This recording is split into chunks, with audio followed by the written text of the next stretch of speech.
Hi, I'm Tracy Townsend, and I will be bringing you through this week's top stories around Columbus. First, a new 90-day ban on the sale of intoxicating hemp products in Ohio goes into effect Tuesday. Bryn Caswell spoke with business owners and shoppers about what they think of the ban and its impact.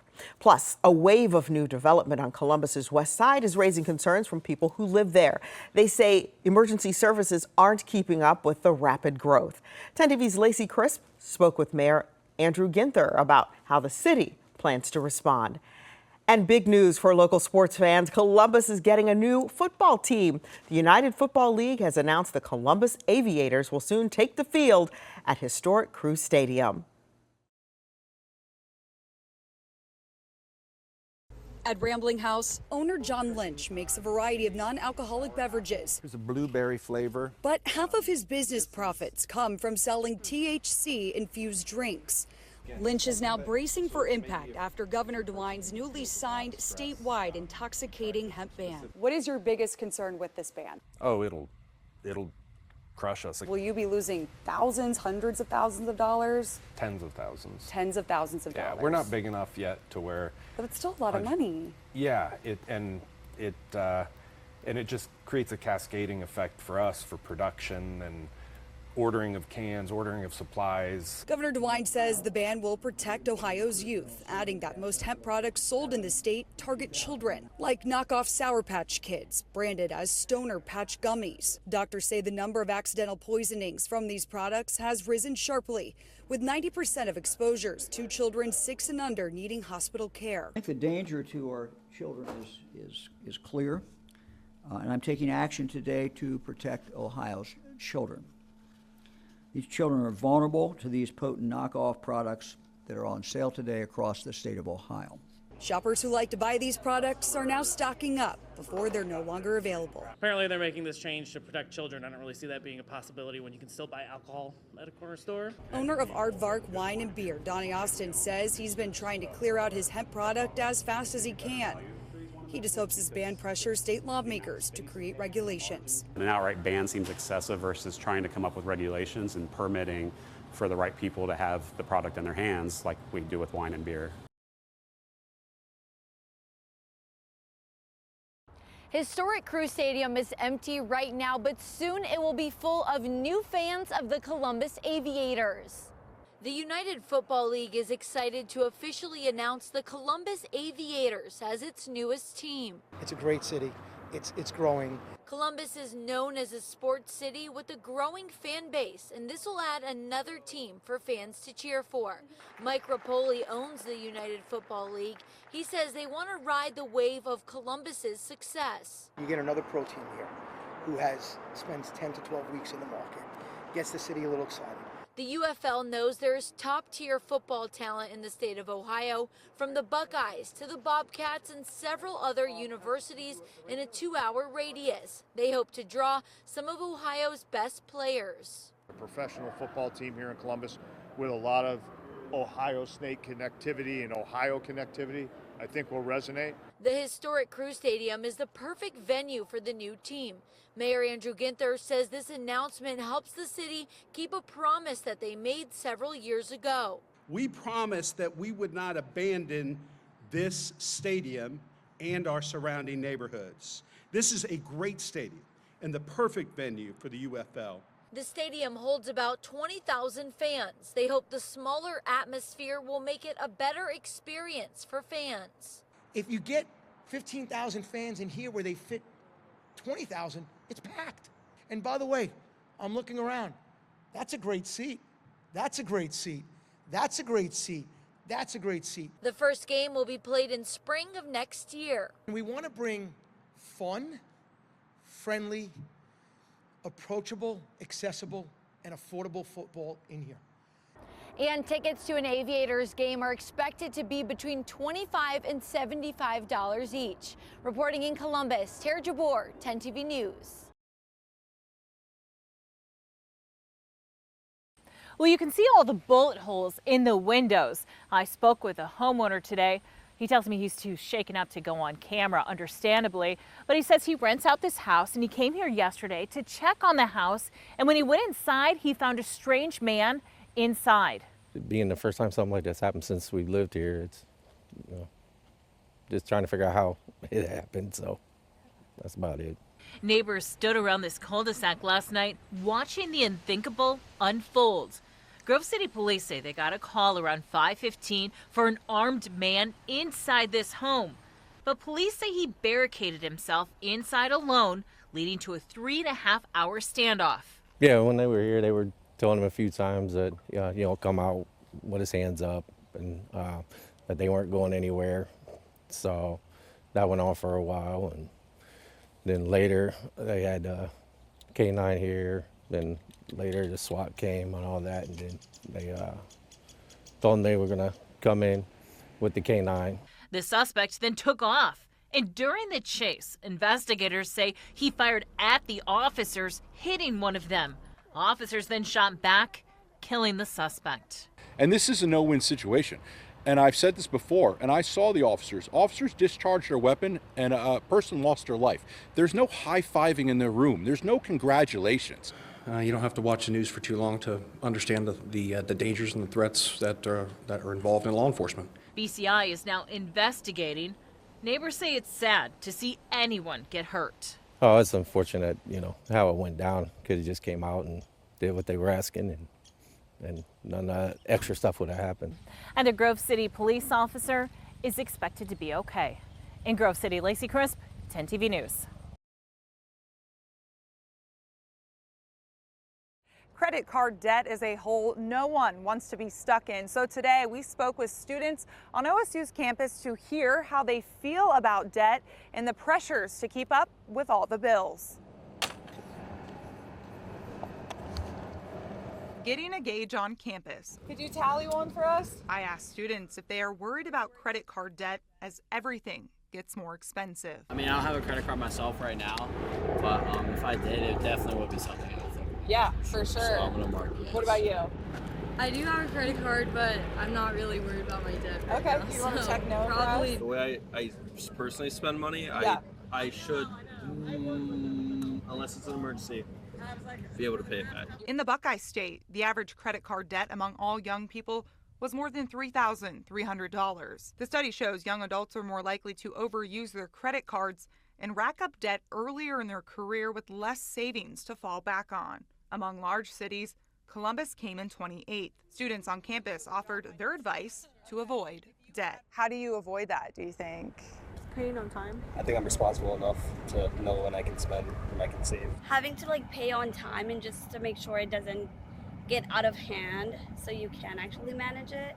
Establish a plan, stay on top of your bills, budget and market, and if you can, talk to your relatives and friends. Senior bank rate analyst Ted Rossman weighed in on the conversation. Rossman suggests taking advantage of rewards and buyer protections, getting the lowest interest rate possible. It's worth pointing out that people often get into debt for practical reasons. So that's another reason not to feel ashamed by it. You have plenty of company, and chances are it was an emergency expense like a medical bill or a car repair. These are the most common reasons why it happens, but we need to break the cycle. You can't just make minimum payments. That's not nearly enough. If you do find yourself in the hole, Rossman says there are ways to recover. But you can make a difference by getting a balance transfer card, working with a reputable nonprofit credit counselor, or pulling other levers like getting a side hustle, selling stuff you don't need, cutting your expenses. You don't need to do these things forever, but even 6 months, you can make a big amount of progress. Reporting in Columbus, Krista McFarland, 10 TV News. Inside this North Columbus barbershop, Tuesday night's focus is on the youth. My barber probably gonna see this, he probably be like, oh, he went somewhere else. It's an opportunity to speak openly. Whatever your dreams or aspirations are, right? Do you feel like somebody is there to help you to get there? An initiative bringing the young and the grown together in a place they feel comfortable. When I'm at the barbershop, I call it an expensive nap. I mean, I get the best sleep there. When you think of a barbershop, you think of nothing but men. They're afraid to be vulnerable, but you can be that at the barbershop. Elite Barbers owner Daryl Abington says when the nonprofit Community for New Direction approached him about this event, he was all in. I always wanted it to be a shop that inspired and encouraged other black men like myself. The Barbershop Talk focuses on personal trials and challenges, showing that everyone, from their neighbor to faith leaders to the mayor's office, has a story, but more importantly, a purpose. A lot of these kids come from the same place I come from. Which is why they're able to relate and help them through struggles like handling their emotions, teaching them that despite the stigma, You're supposed to be strong, you're supposed to be tough, but we're human. They crash out nowadays, so it's difficult. Shirako Hainsworth has worked for the Community for New Direction for the last 8 years. The organization guides and supports youth ages 13 to 23 through whatever they may be going through. We're able to be neck and neck with them and meet them where they're at, so then that they feel comfortable to open up to us, and then we can provide the resources. Really motivated me just to really just keep believing in myself. 20-year-old Deshaun Simmons has had the support of his mentors with the organization for the last couple years. It was more of a blessing to have him come in in my life to guide me in different ways and show me new stuff. Oh, you can handle this a different way. Showing the youth that they're not alone and their problems and struggles are a lot more common than they may realize. Us having this conversation tonight really just gave them a platform to stand on and be an eye-opener to be able to do what they want to do in life. In North Columbus, Carly Dion, 10 TV News.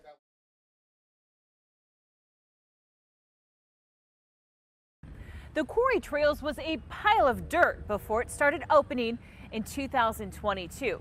When construction is complete, they're expecting to have 1,300 units. This is only one of the complexes being built right now off Treyview. The problem is the closest fire station is about 4 miles away. This quiet, it is kind of tucked away, neighborhood has been anything but quiet lately. Dan Salargi has lived here since 2002. Just over 23 years. And says growth in the area is explosive. In the last 5 years, last 10 years especially, the development has been very noticeable.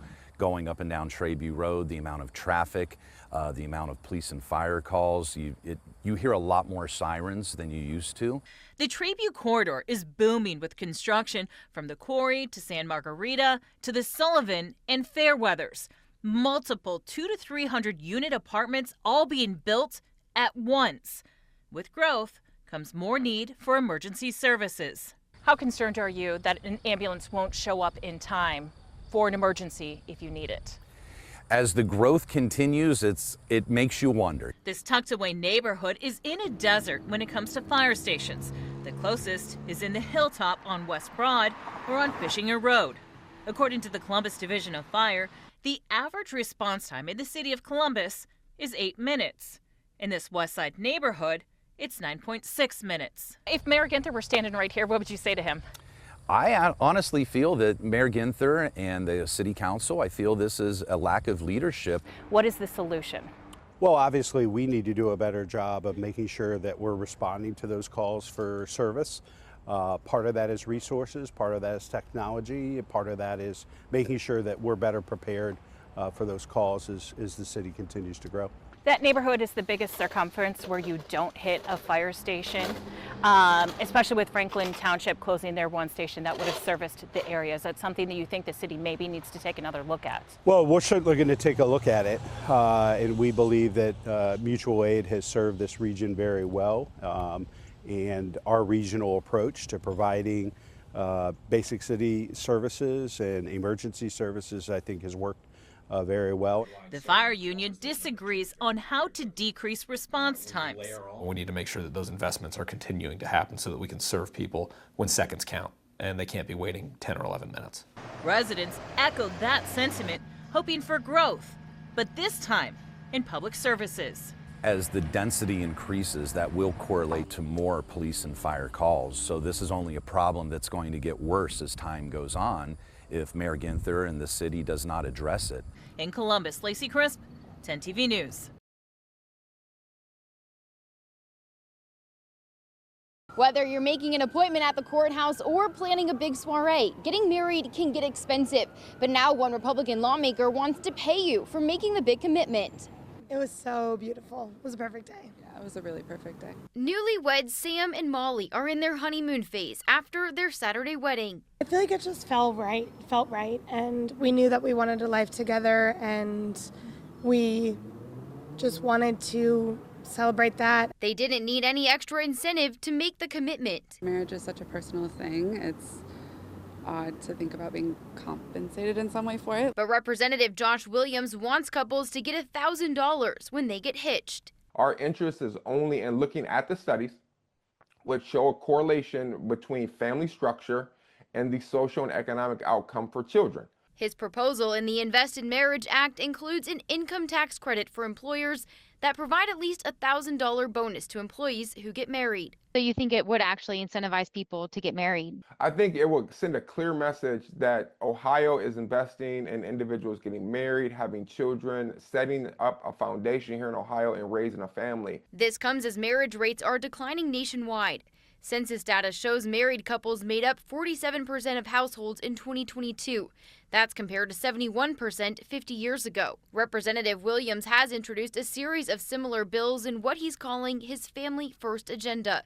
In addition to the marriage bonus, he also wants to introduce bonuses for having a baby and credits for IVF. If it goes the way that I want, eventually my intention is to wrap this all into one big bill and get it through the Finance Committee and get it to the floor and hopefully to the governor's desk. Right now, the Invest in Marriage Act is in the very beginning stages. It has been handed over to committee for review. Reporting in Columbus, Carla Rogner, 10 TV News.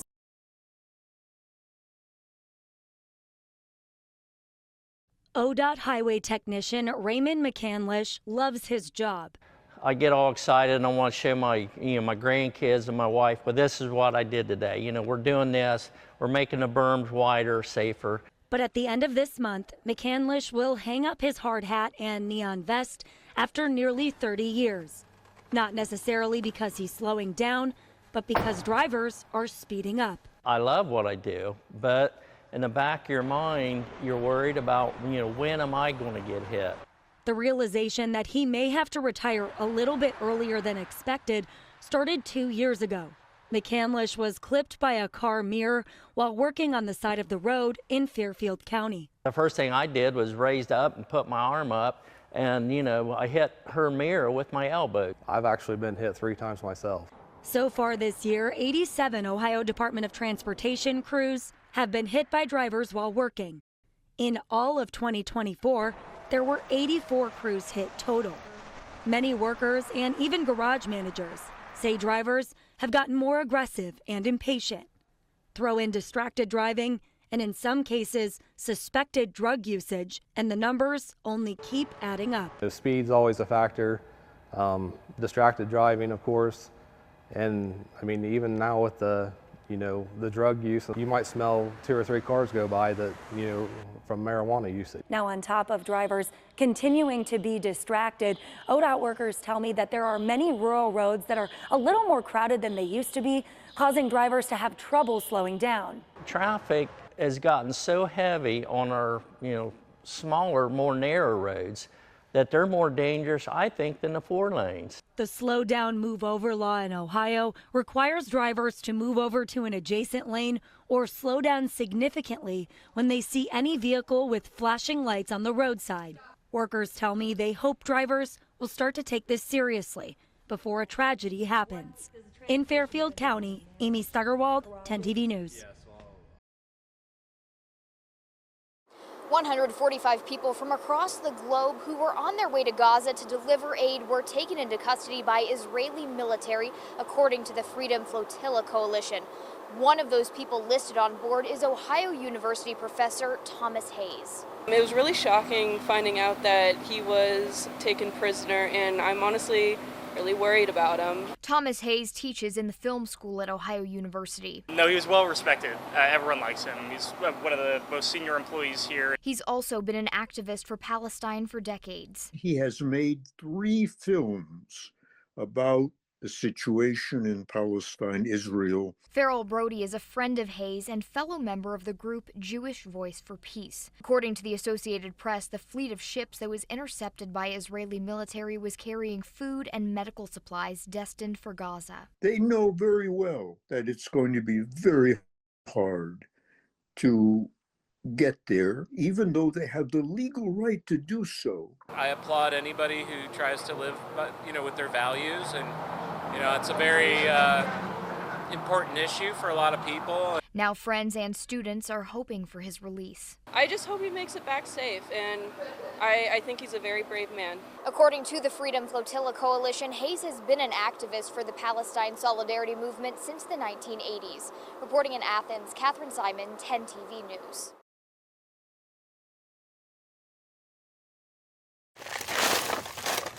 In an alley off Parsons. This group working for the Center for Employment Opportunities, or CEO, are cleaning up trash and trimming the grass and trees. Well, I was released from prison last year. Actually came into the program, found out about the program actually through the reentry department. William McKee started as a program participant and has been hired on as a supervisor. They've been a great help, believed in me, gave me the chance to further develop myself and also to be able to help others coming out in this situation. So it's been a beautiful experience. It's a chance to get something on that resume. Sometimes when you're returning home and you're just as impacted, people don't want to give you a chance. This is a chance to add those skills and that experience to your resume and let that speak rather than the conviction that you have on your background. Site director Seth Van Horn argues it also cuts down on crime by offering a steady paycheck. We see a substantial reduction in recidivism among people that participate in our program. So giving people that opportunity to earn a legitimate wage, have a job that they're proud of and that can pay their bills. Also really enhance our services as a city. This partnership with CO is really a strike force of sorts, an extension of what we're doing in refuse. As a way to respond quickly to calls for service, calls into 311. In the first year, CEO crews cleaned or trimmed more than 386,000 feet and collected more than 3,800 cubic yards of debris and brush. Mayor Andrew Ginther says this shows results in the Clean and Safe Corridors program. And we think the Safe and Clean Corridors effort really gets at that prevention and intervention. We know that if these corridors are safer, cleaner, healthier places to do business, to shop, to frequent, that it makes our neighborhood stronger and our city stronger too. What did this opportunity mean to you? Honestly, it means everything. Just being able to give back to a community and also to be able to help individuals in position as me coming out.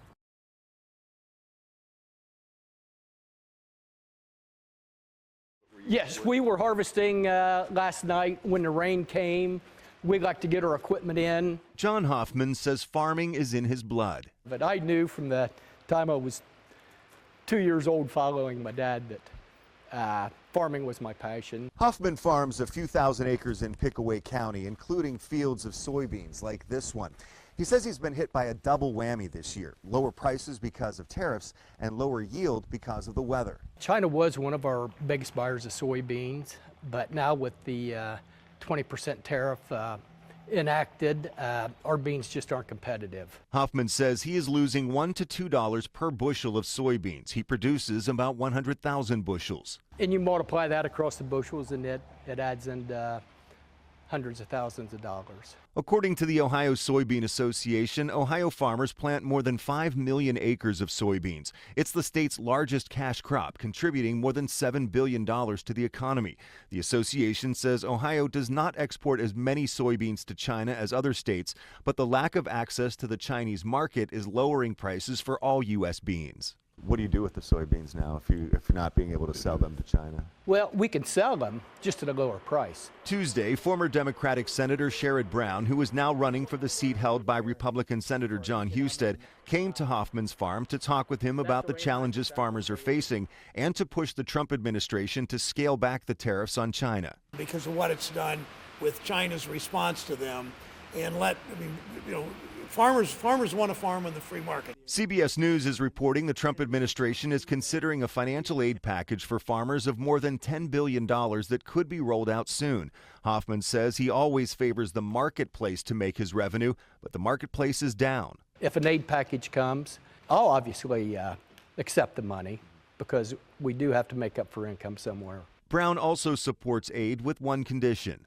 I support helping them but I want the government to quit creating these situations. On social media a few days ago, President Trump floated the idea of using a portion of tariff receipts to help farmers, saying he, quote, will never let our farmers down. As a producer, there's not a lot we can do. Put faith in our leaders that something gets accomplished. In Pickaway County, Doug Petcash, 10 TV News. And that's a wrap on this week's edition of Around Columbus, your look at the stories shaping Central Ohio. Thanks so much for spending time with us. Stay safe, stay informed, and we'll see you next time. Don't forget, you can always get the latest updates on the go with the free 10 TV News app.